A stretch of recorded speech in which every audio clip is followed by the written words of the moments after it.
Astele.tv.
Amigos, muy buenas tardes.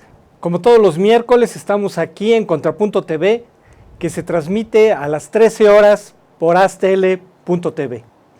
Como anunciamos con anticipación, pues hoy tenemos un tema de gran interés, sobre todo porque desde la semana pasada salió ya la convocatoria para la sucesión en la rectoría de la UNAM, que es pues nuestra máxima casa de estudios y evidentemente motivo de gran interés para todos, no solo a los universitarios, sino para el país. Y para analizar este tema, pues tenemos el honor de presentar a dos insignes profesores de la Facultad de Ciencias Políticas y Sociales, que han sido nuestros maestros, ¿verdad? Y que pues me da un gran gusto que hayan aceptado estar aquí de invitados para analizar cómo se va a dar la sucesión en la rectoría de la UNAM. Me da gusto presentar al profesor Gabriel Campuzano. Muchas gracias, Enrique. Y al profesor Rafael Reséndiz. Gracias, Enrique, tus órdenes. Y bueno, pues vamos a empezar, que hay distintos temas que tenemos que analizar. Si podemos ver la siguiente imagen, por favor. Una icónica imagen de la autonomía universitaria, del movimiento estudiantil de 1929. Hay que recordar que este año cumplimos 90 años de la autonomía universitaria, que es un tema, ¿verdad?, que pues vuelve a estar en el centro del debate público. Me gustaría que comentáramos cuál es la importancia de la autonomía para la universidad. No sé quién quiera comentar. Bueno, la autonomía es, digamos, la esencia de la universidad, lo que nos da un perfil, lo que nos define, lo que da marco de referencia, lo que alberga y acoge el espíritu universitario. La autonomía, digamos, es una de las conquistas universitarias más importantes en la historia de la universidad, en una lógica y en una vertiente que se venía dando ya en América Latina sobre la lucha por las autonomías, y creo que eso nos ha permitido definir todo un proyecto de universidad en la cual, si bien la universidad recibe un presupuesto importante del Estado, el Estado le da la prioridad para que la universidad define su destino, tanto en la organización financiera, académica, como en la investigación. Creo que finalmente la autonomía nos ha permitido definir lo que hemos sido en estos 90 años y definitivamente lo que seremos en los próximos 90 años también. Es parte fundamental de la vida de la UNAM, la autonomía, y de todas las universidades que son autónomas. La autonomía universitaria es un constructo social, es algo que todos los días, que en cada momento de la docencia, de la investigación, de la actividad administrativa de la universidad, se va elaborando y se va perfeccionando.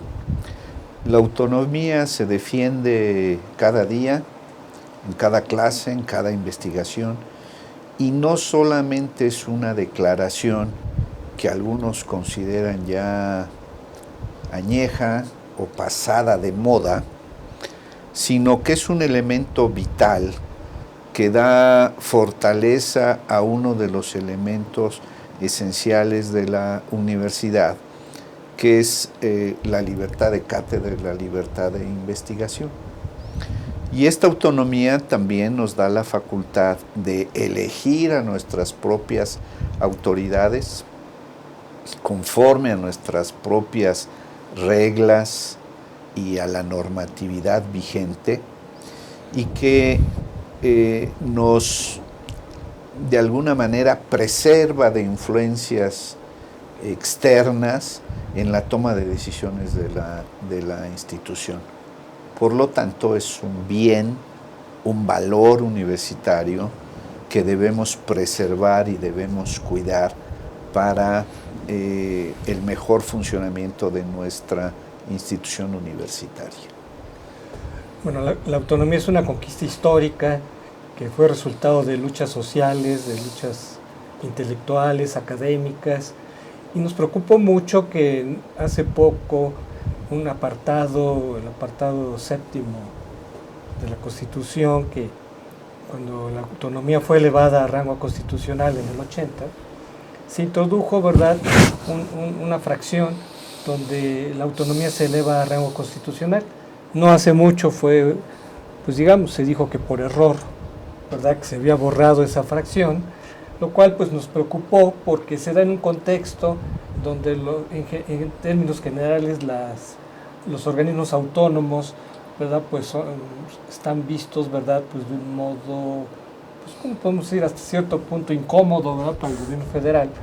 No sé ustedes qué piensan, si la autonomía puede estar en riesgo para la UNAM.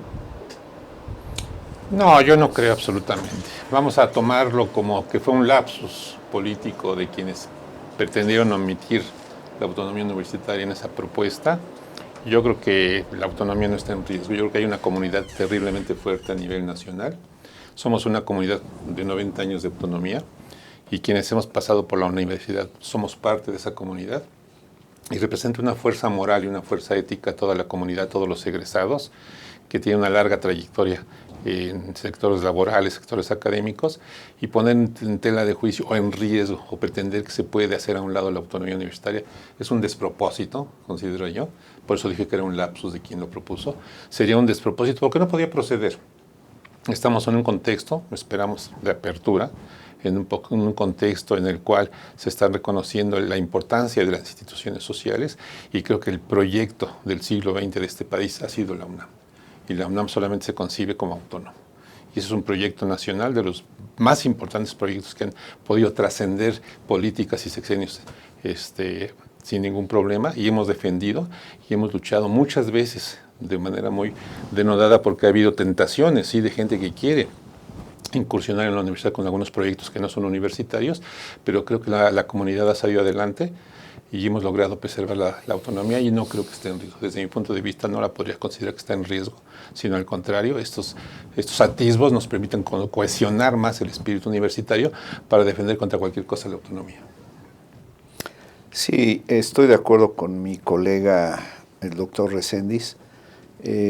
Pienso que para hacer esta modificación, que me parece un despropósito de quien lo haya planteado, gigantesco, habría que entrar también a la otra parte que tiene que ver con la ley orgánica de la universidad, que también es una conquista histórica que está planteada y que vino a dar estabilidad a la universidad en términos de la elección y designación de sus autoridades. Qué bueno que mencionan lo de la ley. Ahorita vamos a entrar a ese punto. Si podemos ver la siguiente imagen, por favor. Nada menos que el maestro Antonio Caso, ¿verdad?, que fue uno de los defensores de la libertad académica, de la libertad de cátedra en la universidad, que, recordando la historia, en 1932 estuvo en grave riesgo cuando quisieron imponer una ideología, una filosofía a la universidad. Luego vino el periodo que se le conoce de la autonomía absoluta, donde pues la universidad sufrió de una politización, tuvo un fuerte conflicto con el gobierno federal, y bueno, pues recientemente hubo un problema fuerte en la universidad cuando un ex candidato quiso participar en uno de los diplomados de la universidad y hubo protestas, ¿no? O sea, a mí me preocupa que, o sea, la autonomía no solamente puede estar en riesgo por la cuestión del presupuesto o por cuestiones políticas, sino me preocupa que de un tiempo a la fecha impere la intolerancia en la universidad, ¿no? Que no seamos capaces de debatir, de enfrentar las ideas, de aceptar la diferencia política. ¿Cómo ven este asunto? Sí, evidentemente la autonomía es un espacio abierto y de libertad. Lo que decía el maestro Campuzano, la libertad de cátedra es nuestra fortaleza, la libertad de las ideas, la libertad de expresión, eso hay que cuidarlo y conservarlo. Y sí, efectivamente, las pasiones políticas orillan a esto. En este contexto en el que se da esta situación difícil para la comunidad universitaria, sobre todo, la comunidad estudiantil que siente que en cierto modo le invitar a una persona que es un tanto ajeno, que pertenece a un proyecto ideológico, ajeno un tanto a juicio de la comunidad, de lo que debe ser el pensamiento por este país, por el cambio en este país, pues incomodó. Y las pasiones políticas surgen y habrá sectores de la comunidad que se manifiesten en contra, pero creo que ya se han manifestado en otras ocasiones situaciones parecidas a estas cuando visitó el entonces candidato Fox en la universidad. Yo creo que siempre ha preservado la razón, el pensamiento crítico, el pensamiento analítico, y que bueno, es difícil que a los jóvenes se les pueda en un momento dado limitar que expresen esa pasión política que tienen por algunas ideas y que aparezcan este tipo de cosas. De todas maneras, quienes somos universitarios de tradición y de trayectoria tenemos que defender el espíritu abierto de la comunidad, independientemente de nuestras preferencias políticas, porque finalmente es un espacio para liberar todas las ideas políticas, ¿no? Y si hay ideas políticas que pueden incomodar a ciertos sectores, pues tenemos que ejercer esa tolerancia democrática que exige el debate universitario. Por fortuna, Enrique, Rafael, yo creo que es un grupo minoritario de estudiantes o de pseudoestudiantes, porque como se encapuchan, pues efectivamente no sabemos si verdaderamente son estudiantes o no. La mayoría de los estudiantes en la facultad tuvieron un debate muy interesante, pero a veces estos grupos profesionales y voy a decirlo así, de interruptores de la cotidianeidad académica de una institución, por fortuna son los menos y por fortuna no son de manera permanente. Como decía Rafael hace un momento, el grueso de la comunidad universitaria, al menos en las áreas que nosotros conocemos, como son el lado de las ciencias sociales, manifiestan siempre una pluralidad y una apertura al diálogo, a la discusión respetuosa de las ideas y sobre todo a un punto que es de un valor imponderable, que es el asunto de escuchar al otro y de entender al otro, que es algo que es muy importante en las ciencias sociales. Yo creo que esa parte está a salvo en la institución mientras haya esta idea de defender la autonomía, la libertad de investigación, la expresión libre de las ideas y esta búsqueda para poder analizar y entender las posiciones de los otros. Sí, es muy preocupante, ¿no?, que pueda prevalecer la violencia o la cerrazón de cualquier sector, ¿no? Desgraciadamente una minoría cierra la facultad, cierra la universidad. Hay que recordar el 99, ¿no? Como un grupo minoritario cerró la universidad y puso en grave riesgo la universidad misma, ¿no? Incluso se hablaba de que hasta la podían cerrar, ¿no? Obviamente no iba a ser así, pero sí hizo un gran daño, ¿no?, a la imagen y al prestigio. Sí. Una institución tan bondadosa y con tanta apertura como es la misma universidad, de repente tiene debilidades institucionales que no le permiten contener estos, y voy a decirlo así también, estos movimientos perversos, de repente de fuera o de dentro de la misma institución, que pretenden cierta desestabilización. No tenemos las herramientas, nuestra normatividad no ha facultado ni a los rectores ni a los directores con las herramientas suficientes como para poder contener este tipo de cosas, porque nuestras herramientas son la palabra, la razón, la tolerancia, la discusión respetuosa. Amigos, vamos a hacer una pausa y regresamos.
Fue en estas aulas y en estos pasillos que durante más de 4 años y medio tuve la oportunidad de adquirir conocimientos, cultivar buenas amistades y reforzar valores que rigen mi vida.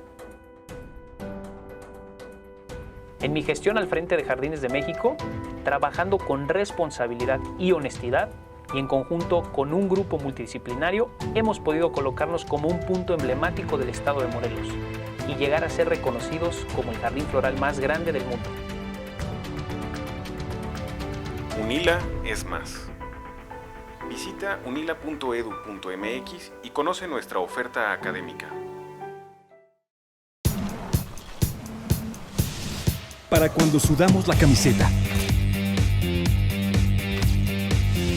Para los que tenemos una vida intensa. Porque todos necesitamos rehidratarnos. Electrolit, hidratación total, científicamente hidratante.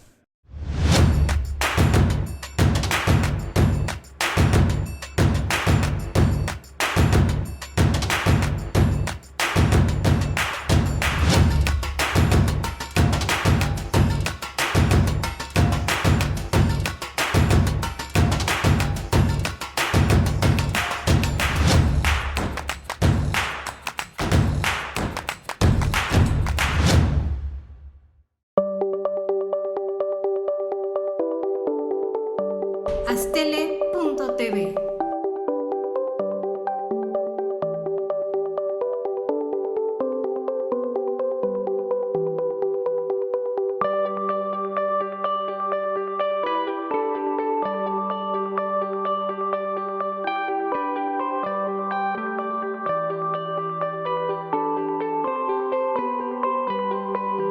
Astele.tv.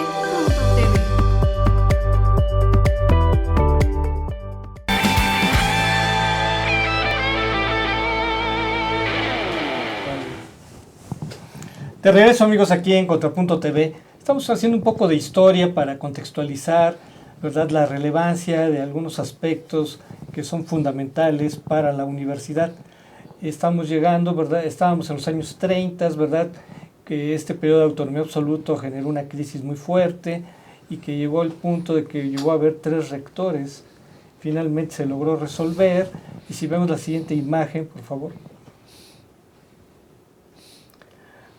Comentaba el profesor Campuzano sobre la ley orgánica de la universidad, que justamente cumple 45 años, fue en diciembre del 44, ¿verdad?, que el Congreso la aprobó, y tiene diversos aspectos muy relevantes. Ya señaló el profesor sobre la estabilidad, ¿verdad?, que había sido un elemento crítico en esta institución.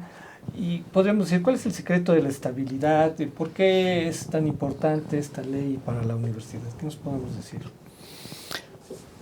Bueno, en primer lugar, la ley orgánica tipifica qué tipo de organismo es la universidad, la determina como una corporación pública, organismo descentralizado del Estado, y habla de la personalidad jurídica propia, la autonomía, el uso de su patrimonio, de los recursos, y también un tema importante, que es el que vamos a abordar en un momento, que tiene que ver con la designación de sus autoridades.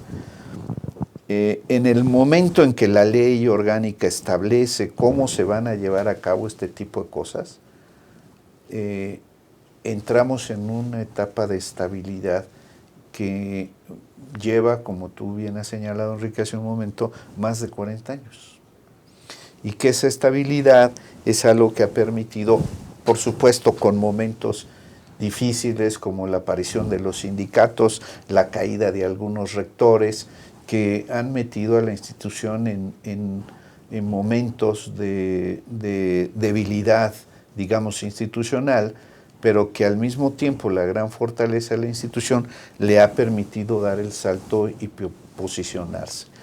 Entonces, esta etapa de estabilidad, esta oportunidad de manejar su presupuesto, su administración, nombrar sus directivos, le ha permitido ser y perdónenme la expresión, un caldo de cultivo adecuado para el desarrollo de las actividades académicas de la institución. Entonces, ahí hay un gran valor, hay un valor que yo creo que hay que renovar y fortalecer. Sí, bueno, les digo que anotaría lo siguiente: la estabilidad, digamos, es una conquista cotidiana.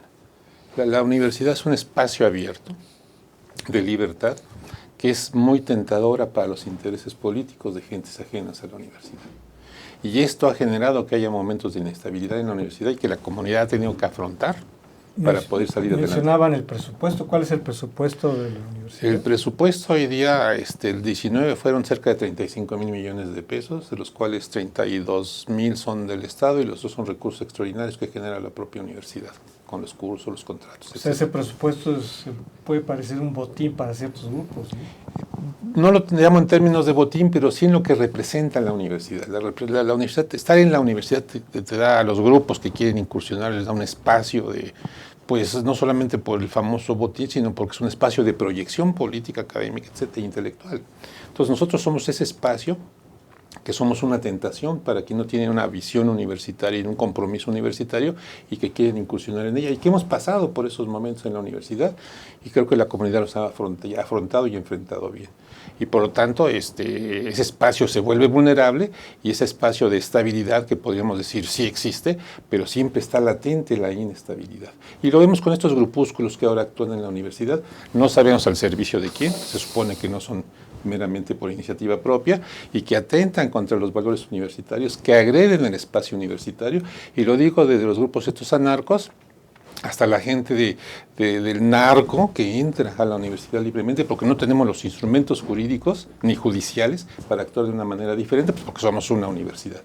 Pero hacer un espacio abierto, hay esta confluencia de intereses que nos golpea, nos atenta contra nosotros, y tenemos nosotros la responsabilidad como universitarios de mantener el juicio analítico, crítico y emocional para poder enfrentarlos, y lo hemos hecho a lo largo de los 90 años de autonomía, pero es parte de la historia, y es luchar cotidianamente a defender la autonomía y defender la estabilidad de la universidad. Si vemos la siguiente imagen, por favor.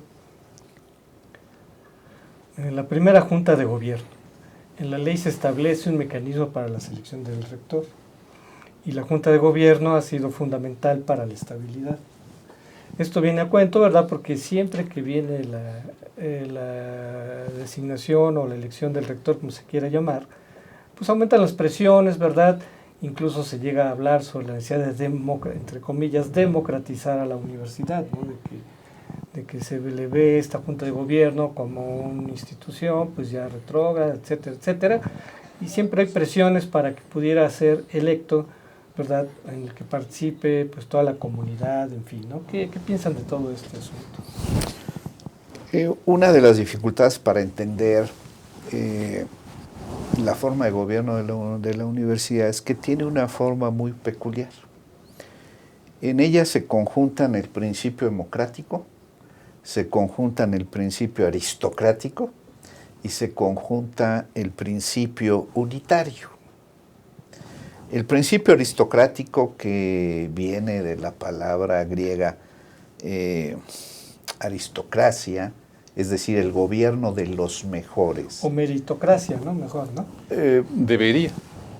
Yo digo aristocrático porque la designación de los miembros de la Junta de Gobierno supone un proceso donde los mejores, entre comillas, son los que toman estas decisiones de designación de autoridades.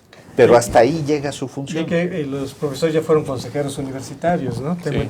Nosotros hemos sido consejeros universitarios. Conocen bien cómo universitarios. el procedimiento, ¿no? Sí. El principio democrático, tú lo ves precisamente en esto que acabas de señalar. Los consejeros universitarios llegan por voto universal. Lo mismo que los consejos técnicos que hay al interior de las escuelas y facultades. ¿Cómo está integrado el consejo? El consejo universitario se integra por el rector, por su staff, por los directores como miembros ex oficio del consejo universitario y después por representantes de escuelas y facultades, de institutos, centros de investigación, y ahora hay una nueva modalidad que hace alusión a los distintos campus que tiene la universidad, que integran también a sus representantes y están en el Consejo Universitario. Y ahí está espléndidamente demostrado el principio democrático del gobierno de la universidad. ¿Qué atribuciones tiene el Consejo? El Consejo Universitario, pues fundamentalmente es el encargado de participar en la organización y organización académica permanente de la universidad. La creación de carreras, los planes de estudio, la designación de méritos, es una serie de funciones son meramente académicas. Y con base en eso se delibera en comisiones, hay 7 u 8 comisiones en las que se le asignan tareas, y los debates interesantes del Consejo Universitario son en las comisiones, no tanto en la plenaria, porque en las plenarias llegan ya lo que se discutió en las comisiones, que está avalado por las comisiones respectivas, se presenta en las plenarias, y entonces ahí simplemente se va a proceder a informar a todo el pleno del Consejo que se discutió en cada una de las comisiones y que aprobó cada una de estas comisiones. Entonces la clave de la estabilidad ha sido que hay un órgano que es meramente académico y un órgano que es más bien propiamente político, ¿no? Que de designación. De designación, ¿no? Pero hay que agregar que ese órgano de designación, que es la Junta de Gobierno, es electa por el Consejo Universitario, que a su vez fue elegido democráticamente por los profesores y los investigadores de toda la institución. Y el otro principio que se conjuga con estos tres es el principio unitario de un ejecutivo que es el rector de la universidad. Como dice la ley, el jefe nato. El jefe nato. Entonces están los tres principios ahí. El principio aristocrático, el principio democrático y el principio unitario o de jefe nato de un poder ejecutivo. Y entonces esto permite un juego de pesos contra pesos. Algunos dirán que no es así, que el peso del rector es muy relevante en el Consejo Universitario, lo es porque lo preside, pero esto permite estabilidad y permite juego a los distintos sectores de la universidad. Nadie podría decir, es que yo estoy excluido. No, pues tuviste el derecho de votar por un profesor o incluso de ser candidato al consejo universitario. Entonces, eso permite desde mi perspectiva tener cierta estabilidad que alienta los trabajos de las universidades. No tenemos tiempo aquí para definir, por ejemplo, cómo los ciclos de rectores van permitiendo que las áreas de la universidad vayan teniendo un desarrollo importante en términos de presupuesto, en términos de la normatividad para impulsar su desarrollo, y que esta es una constante a lo largo de los principios, de los periodos de los rectores que ha tenido la universidad, con también sus zonas grises, pero con una idea de promoción del desarrollo de la academia muy importante. Muy bien. Si vemos la siguiente imagen, esta es otra imagen icónica, ¿verdad? Es inevitable que hoy es que se cumplen 51 años de la matanza de Tlatelolco. No hagamos referencia a Javier Barros Sierra, ¿verdad? Esta imagen, ¿verdad? De cómo pues, esta manifestación era para defender la autonomía y la universidad. Y en la actualidad, pues ya casi ya nadie reflexiona sobre estos hechos, sino más bien la preocupación es sobre la violencia que puede desatar una conmemoración, ¿verdad? ¿Cuál sería la principal lección, ¿verdad?, para la actualidad de estos hechos del 68 que pues, realmente no son muy recordados, ¿no? Nomás se habla el hecho sangriento, ¿verdad? Pero ¿qué tuvo que ver la universidad en todo esto? ¿Cuál fue el papel, verdad, de la universidad en los hechos del 68? ¿Quién nos podría comentar algo? Pues el 68 es un hito en la historia de este país. Es un reflejo de la crisis mundial de la juventud que impacta en México en un contexto completamente distinto a lo que pasaba en otros países, que aparece de una manera sui generis, espontánea. A veces parece increíble que lo que originó la crisis del 68 haya sido una confrontación entre estudiantes de una vocacional y de una preparatoria particular, y que se haya desembocado todo esto. Creo que el 68 viene a ser el reflejo de una crisis no de la universidad, sino del sistema político mexicano, que empezó a desarticularse y a confrontarse, y la universidad fue un espacio para vertir esa confrontación de los grupos políticos en el poder que estaban disputándose la nación. Nosotros fuimos, como lo hemos sido siempre, ese reflejo de intereses políticos externos que quieren tomar a la universidad como espacio de acción. Y creo que el 68, desde mi punto de vista, ahí la comunidad logró cohesionar la fuerza de los jóvenes, definir un proyecto de acción que desembocó, si no en la lucha por la democracia en ese momento, sino en la lucha contra la represión y los aparatos más represivos del Estado y esa lógica política vertical que existía. Creo que esa fue la confrontación del 68, y creo que la universidad dio la batalla y dio la lucha a través de su comunidad, a través de sus jóvenes, y fue el parteaguas. Muchos dicen que es un lugar común decir eso, pero fue el parteaguas para cambiar la sociedad, y que se reflejó en las siguientes 2 décadas para construir un Estado un poco más abierto y más democrático, y hacerle ver esa clase política del régimen de priista que la universidad no tenía por qué estar siendo utilizada de esa manera, y permitió que la comunidad hiciera frente a esos problemas, y de mi perspectiva salió adelante con todo lo que implicó eso, ¿no? El dolor y del 2 de octubre, pero que el movimiento no fue el 2 de octubre, el movimiento duró 3 meses de una lucha juvenil impresionante. Yo como joven participé, y creo que es una experiencia histórica de las más importantes en las que uno ha tenido en la vida. Algo rápido antes del corte, Gabriel. Bueno, yo creo que estos hitos históricos que son relevantes para el desarrollo político del país y que son el antecedente de los cambios que ahora estamos viviendo y que se pretenden con la 4T, tienen este origen, si no único, sí importante, en la lucha de 68, y que faltaría todavía explorar aún más sus repercusiones en las décadas siguientes. Vamos al corte y regresamos.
Fue en estas aulas y en estos pasillos que durante más de 4 años y medio tuve la oportunidad de adquirir conocimientos, cultivar buenas amistades y reforzar valores que rigen mi vida. En mi gestión al frente de Jardines de México, trabajando con responsabilidad y honestidad, y en conjunto con un grupo multidisciplinario, hemos podido colocarnos como un punto emblemático del estado de Morelos y llegar a ser reconocidos como el jardín floral más grande del mundo. UNILA es más. Visita unila.edu.mx y conoce nuestra oferta académica. Para cuando sudamos la camiseta. Para los que tenemos una vida intensa. Porque todos necesitamos rehidratarnos. Electrolit, hidratación total, científicamente hidratante.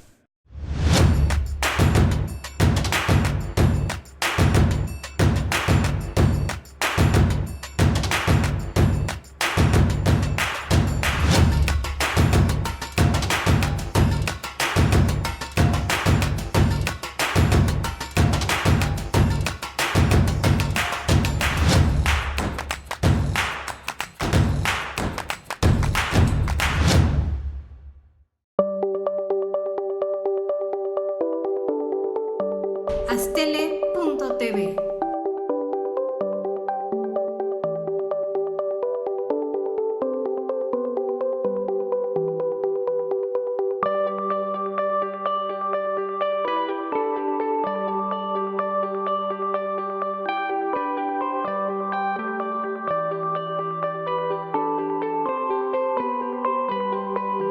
Astele.tv.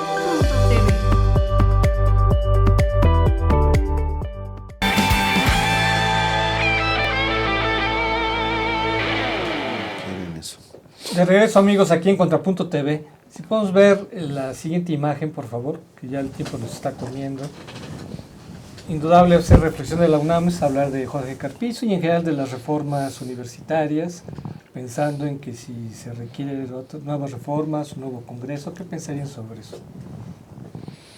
Bueno, yo creo que sí. Una institución viva como es la UNAM permanentemente tiene que estar revisando sus estructuras, su forma de organizarse, su forma de toma de decisiones, las nuevas carreras que está emprendiendo y ver el contexto internacional en el cual está metida la educación superior. Por ejemplo, la UNAM en el año pasado es una de las instituciones que de todos sus programas académicos tiene el 81-85% de los mismos acreditados, lo cual quiere decir que son programas que han estado sujetos a una evaluación externa que nos permite asegurar, y tú lo sabes bien, Enrique, porque tú has sido evaluador, los parámetros de calidad en los cuales un programa se desempeña y, por supuesto, todas las ventanas de oportunidad para seguir mejorando el programa e impulsando la excelencia académica. Algo rápido, Rafael, para pasar ya a la sucesión. Sí, no, simplemente yo creo que como dice Gabriel, no hay que, la universidad solamente cobra fuerza en la medida en que va regenerándose permanentemente, y creo que hace falta debatir muchas cosas en la universidad, la comunidad tiene que debatir.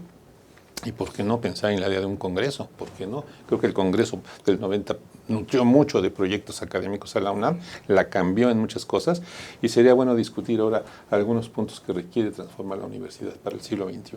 Si entramos a la siguiente imagen, que ya hablábamos de que ya estaba en marcha esto fue las huelgas, que es otro tema, ¿verdad? Que hubo una época muy crítica, ¿verdad?, para la universidad, pero vamos a saltarnos porque se nos acaba el tiempo. Ya está la sucesión, ¿verdad?, en marcha.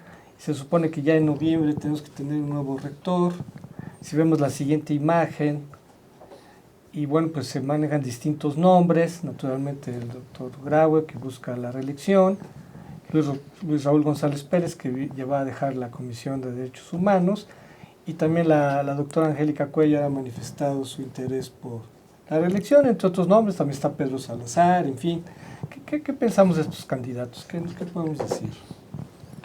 Pues yo creo que estamos en la etapa de suspirantes, ¿no? Yo creo que estamos en la etapa en que existen distinguidos colegas que aspiran, ¿no? Que suspiran por participar en este proceso, que tienen todo el derecho.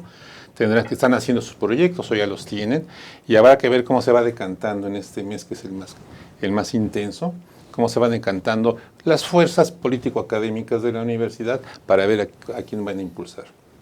En la medida de que la Junta de Gobierno tenga perfiles muy idóneos para participar en este proceso, los que menciona son distinguidos colegas que hemos tenido en la vida universitaria. El rector Graue, que ha manifestado su interés en reelegirse, a quien por lo menos, dada la coyuntura que enfrentó, pues solventó esos escollos más o menos que se le fueron presentando, y que bueno, la comunidad irá manifestando sus preferencias poco a poco, y ya la Junta de Gobierno decidirá por quién se inclina después de entrevistar a los candidatos que considere idóneos para el puesto. Por el momento yo pienso que en esta lista de 14, 15 que hay todavía es difícil ver por dónde se iría, y yo creo que en ese sentido el doctor Graue tiene allí un punto a su favor, que es tan grande la lista que por lo menos toda la comunidad ya lo conoce a él, por él no hay problema. Habría que ver cómo la comunidad conoce y reconoce a los otros para ver si pueden competir en este proceso a la altura de lo que requiere la universidad. Debo decir que al doctor Graue y al licenciado Raúl González Pérez los conocimos nosotros en nuestro periodo de consejeros universitarios. El doctor Graue, en su calidad de director de la Facultad de Medicina, era integrante del Consejo Universitario, miembro de la Comisión de Trabajo Académico. No recuerdo si él la presidía. Sí, al final la presidió. Originalmente la presidía el director de ingeniería y después la presidió el doctor Graue. Y Luis Raúl González Pérez era el abogado general de la universidad en el periodo en el que nosotros fuimos consejeros. La doctora Cuellar pues ha sido colega de nosotros en la Facultad de Ciencias Políticas, y ahora ella es la directora al frente de la facultad. Me sorprende mucho que hasta el momento solamente sea una mujer la que se haya manifestado con entusiasmo para participar en este proceso, cuando hay otras universitarias que también estarían en esta misma tesitura, cumpliendo los requisitos, con una antigüedad, trayectoria, trabajo académico, reconocimiento de sus comunidades, por lo cual yo creo que el proceso es muy interesante. Y otra vez vuelvo a la idea de este principio aristocrático: los que se presentan se presume que son los mejores, de lo mejor de los universitarios que hay, para pretender dirigir una casa de estudios tan importante. Recordemos que se le dice la Universidad de la Nación, tan importante en términos de antigüedad, de trayectoria, de prestigio, de presupuesto. Y de peso específico. De peso específico en la universidad, del número de carreras y del papel tan relevante que tiene la investigación universitaria y la gran divulgación de actividades culturales, artísticas que tiene la institución. Por lo cual, efectivamente, los mejores tienen que estar en la competencia para buscar la dirección de la universidad. Y yo creo que este proceso debe ser así, en esta búsqueda de encontrar las mejores opciones para dirigir nuestra institución, porque en ello va el mismo prestigio de la universidad y la continuidad de grandes logros que la institución ha tenido, en beneficio de la sociedad, por supuesto. Si vemos la última imagen, por favor. Doctor Graue, bueno, yo veo amplias posibilidades para que el doctor Graue se reelija. ¿Cuál podría ser el balance de su gestión y cuáles serían sus retos que tendría que enfrentar si se diera esta situación de que se reelija el rector? Yo creo que al doctor Graue le tocó vivir esta situación del cambio político en México, ¿no? Es decir, de pasar de un régimen a un pretendido nuevo régimen. Y como la universidad siempre es un espacio en la que se sintetiza el debate político, científico, académico, social del país, yo creo que a él le tocó vivir esta transición, le ha tocado vivir esta transición de una lógica política en que se tomaban las decisiones en el país y donde la universidad jugaba parte de esa lógica o formaba parte de esa lógica, a una nueva lógica como se está manifestando ahora, que no sabemos bien a bien si va consolidando un proyecto de gobernabilidad diferente.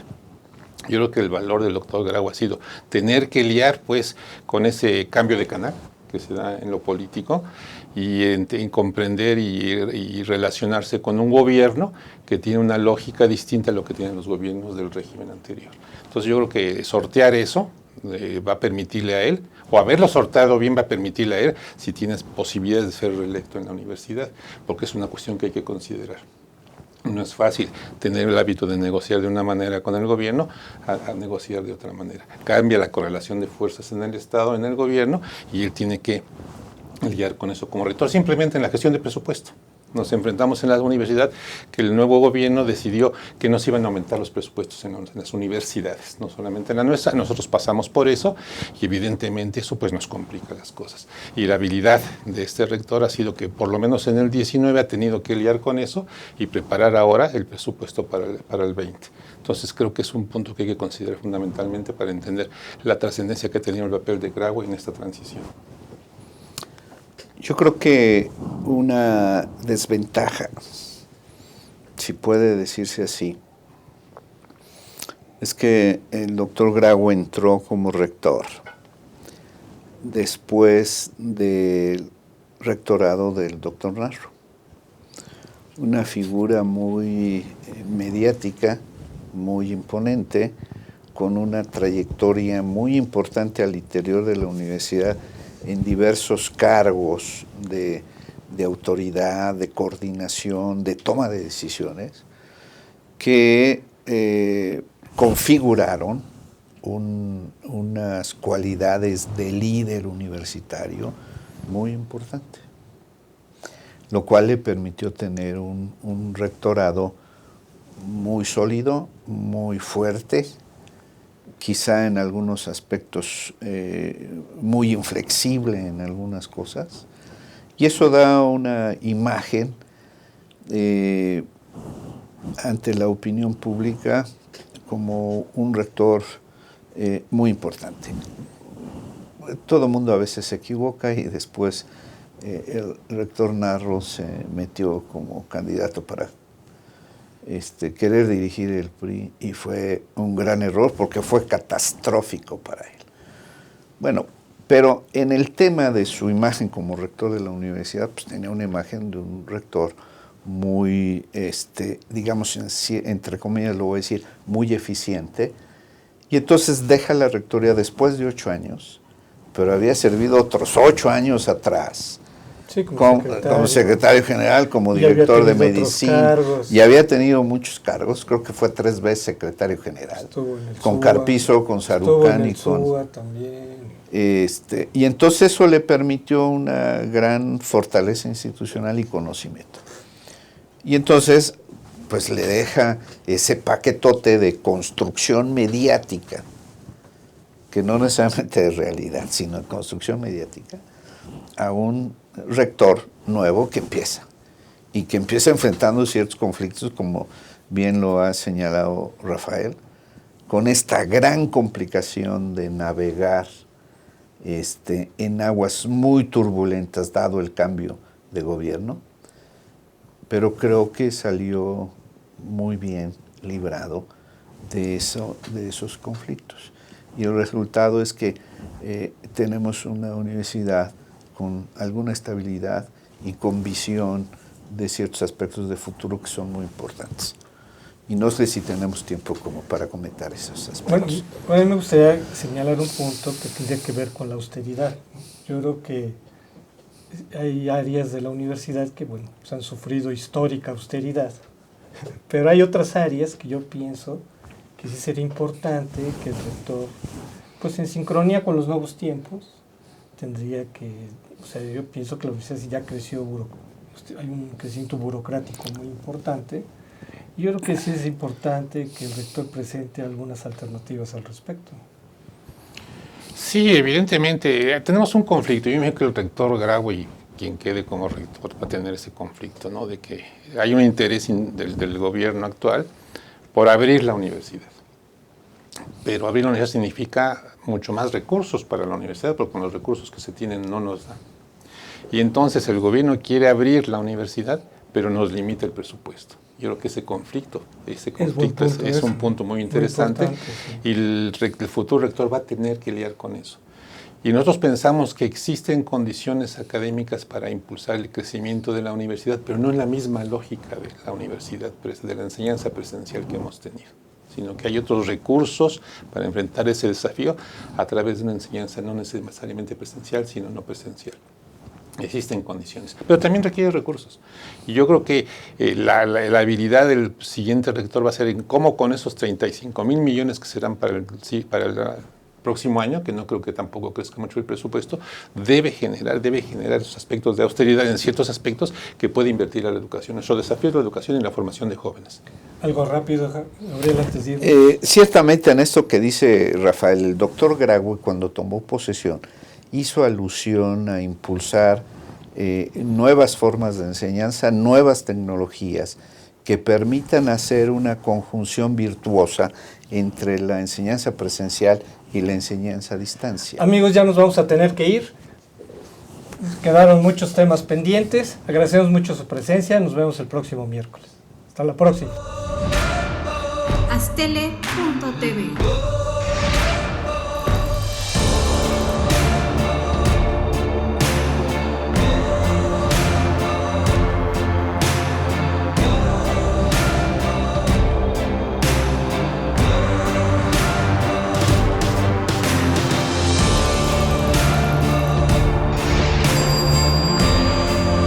Astele.tv